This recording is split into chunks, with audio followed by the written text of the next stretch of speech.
Okay, before he served in Peru, Pope Leo XIV was both the Chicago and then international leader of an order of Catholics called the Augustinians. This selection as Pope is raising new questions about pre-sex abuse allegations and transparency under his leadership. Political reporter Paris Schatz is here with more on this. Paris? Yeah, Terrence and Sylvia. Then Robert Prevost led the Augustinian order in Chicago from 1999 to 2001. Then was the international leader of Augustinians until 2014. Now, there are no allegations that Prevost engaged in or covered up any allegations of pre-sex abuse, but critics say Augustinians lacked transparency under his leadership. Now, Robert Hergeth is an investigative reporter for the Sun-Times who says the Augustinians are one of the handful of Catholic orders that have refused to come forward with a list of priests with allegations against them.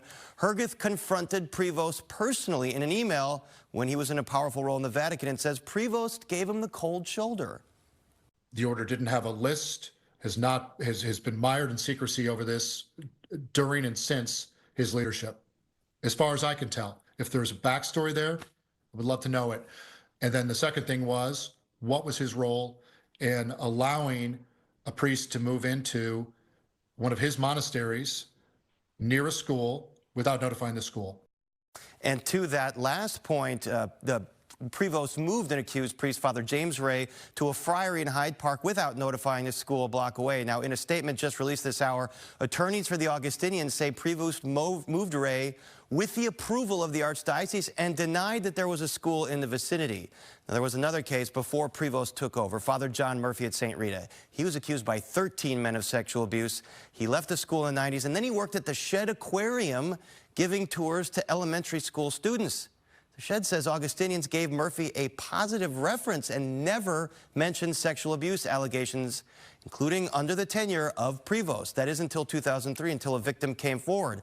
And just this afternoon, attorneys for the Augustinians issued a statement saying, quote, during his years as Prior General, Robert Prevost became directly involved in several cases when victims reached out for whatever reason. He's taken steps to protect minors and vulnerable adults in numerous countries, always seeking to protect the innocent and offer healing to victims while removing offenders from the ministry. Now, the statement goes on to say Prevost set up courses and training for pastors, but after years of lawyers, victims, and reporters fighting for a list of accused priests, they finally put one forth in 2024. But Sylvia, we're going to talk to a lawyer at 5 that says that under Prevost's watch, their treatment of victims was abominable, according to this lawyer.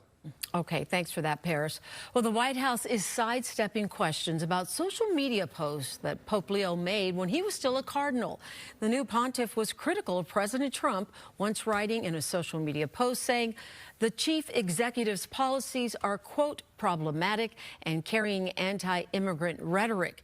He's also criticized Vice President J.D. Vance, who converted to Catholicism 6 years ago, over Vance's use of his new faith to justify the Trump administration's crackdown on illegal immigration. The then cardinal wrote, Jesus doesn't ask us to rank our love for others. White House Press Secretary Caroline Leavitt was asked about these comments during this afternoon's press briefing. The president made his reaction to Pope Leo's announcement yesterday very clear. He is very proud to have an American pope. I think it was a surprise to everyone. I saw the news media was surprised to report on that yesterday, but it's a great thing for the United States of America and for the world, and we are praying for him. While the new pontiff largely avoided posting to his X account last year, he did post hundreds of times overall since 2011 in both English and Spanish.